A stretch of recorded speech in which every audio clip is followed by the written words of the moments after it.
오늘 우리가 함께 묵상할 말씀은 골로새서 3장 15절 말씀입니다. 골로새서 3장 15절 말씀을 함께 읽고 오늘 우리에게 주시는 하나님의 말씀의 은혜를 함께 나누도록 하겠습니다. 그리스도의 평화가 여러분의 마음을 지배하게 하십시오. 이 평화를 누리도록 여러분은 부르심을 받아 한 몸이 되었습니다. 또 여러분은 감사하는 사람이 되십시오. 아멘.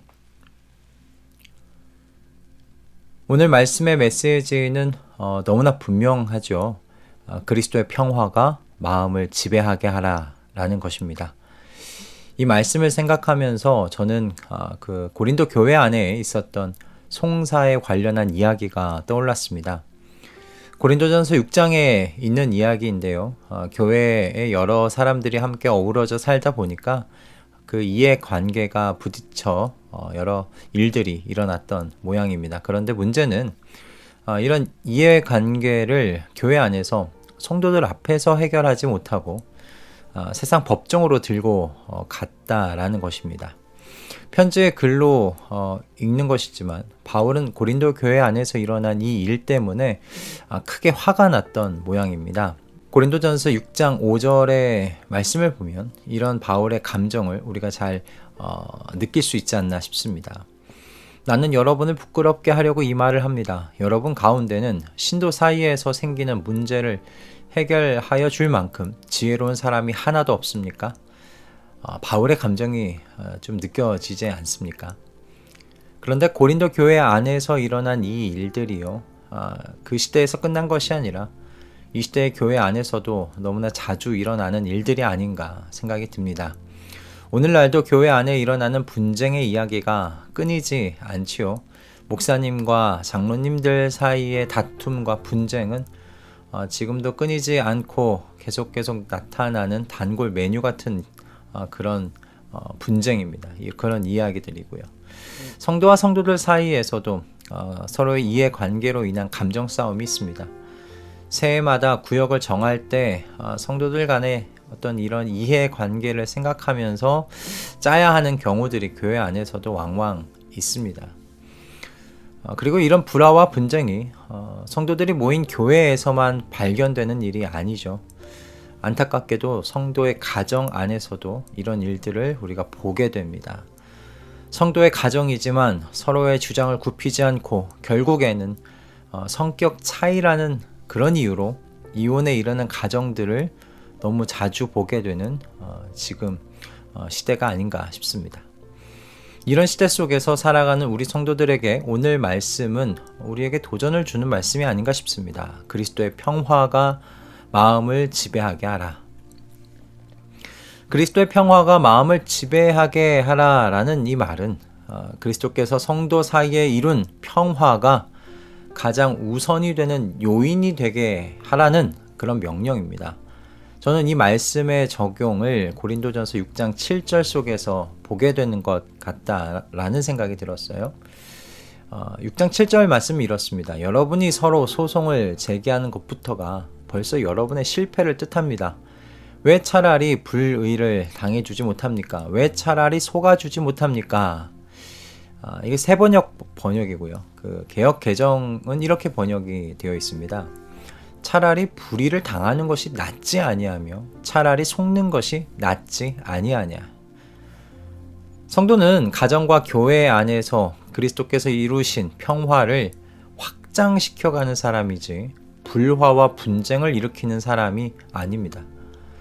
그리스도께서 이룬 평화를 가정과 교회 안에서 더욱 자라게 해서 가정과 교회 안에 그리스도께서 임하게 하신 하나님의 나라를 그 모든 구성원들이 누리며 살도록 하는 사람이 성도다라고 생각을 해보게 됩니다. 오늘 이 본문의 말씀을 통해서 말이죠.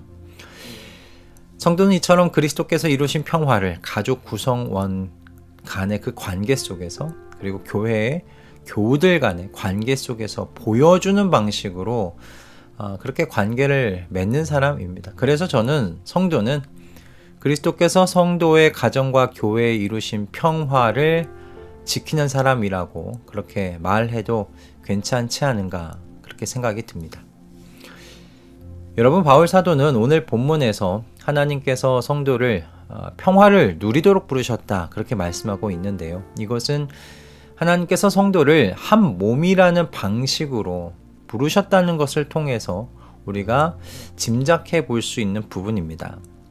하나님께서 서로 여러 면에서 다른 저와 여러분을 한 몸으로 부르신 목적이 저와 여러분의 차이와 다름 때문에 분열하고 분쟁하라는 것은 아닐 것이 너무 분명하지 않겠습니까?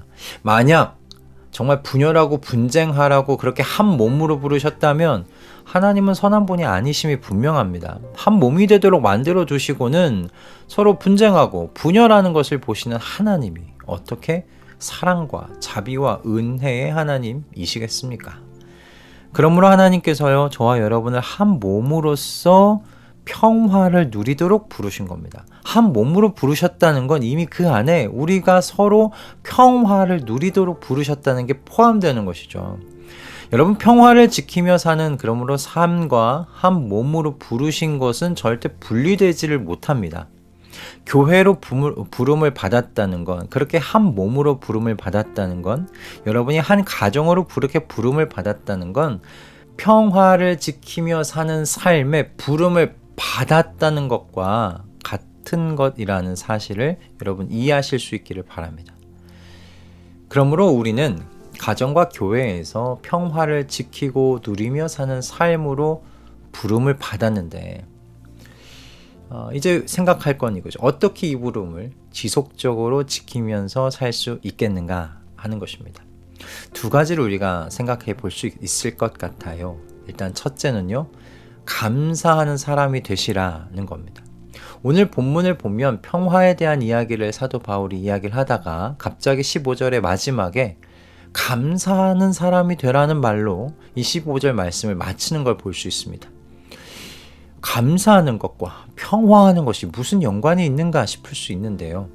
여러분 스스로를 잘 한번 들여다보시면 이 말씀이 이해가 되실 겁니다. 여러분 스스로가 하나님께서 은혜로 나 자신을 부르셨다는 것에 대하여 그 감사로 충만하실 때 여러분이 어떠신지를 한번 생각해 보세요. 공동체 안에서, 특별히 가정과 교회 안에서 평화를 저해할 수 있는 사소한 문제들을 무시하는 것이, 대수롭지 않게 넘어가는 것이 어렵지 않으실 겁니다. 아내와 자녀에게 여러분이 가정 안에서 가시도 치고 짜증 섞인 말과 그런 행동이 나오게 되는 것, 여러분 한번 생각해 보세요. 왜 그렇습니까? 감사가 말라버렸기 때문 아닙니까? 그래서 나와 가정의 평화를 깨트리는 것 아닙니까? 감사로 충만할 때 성도는요, 가정과 교회 안에서 사랑과 용서의 은혜를 베푸는 것이 어렵지 않습니다. 그래서 사도 바울이 이야기합니다. 감사로 충만해지라, 감사하는 사람이 되라, 그렇게 이야기하는 거죠. 그러니 여러분, 사도 바울의 권면과 같이 감사로 충만하시기를, 감사의 사람이 되시기를 힘쓰실 수 있기를 바랍니다. 그리고 두 번째는 여러분, 사랑을 더하는 사람이 되십시오. 고린도전서 13장을 보면 사랑에 대한 이런 말씀을 읽을 수 있습니다. 사랑은 무례하지 않으며 자기의 이익을 구하지 않으며 성을 내지 않으며 원한을 품지 않는다. 여러분, 이런 마음을 품고 있는 성도들이 있는 가정과 교회 공동체가 어떻게 평화롭지 않을 수 있을까요? 주님께서 여러분을 사랑하신 사랑이 어떤 사랑인지를 그러므로 그리스도의 십자가 아래에서 매일같이 깨닫고 배워가는 저와 여러분 되실 수 있기를 주님의 이름으로 축복합니다. 그래서 그리스도께서 우리 가운데 주신 평화를 지켜가시는, 여러분의 가정과 교회 안에서 지켜가시는 우리 모든 말씀동의 식구들 다 되실 수 있기를 바랍니다.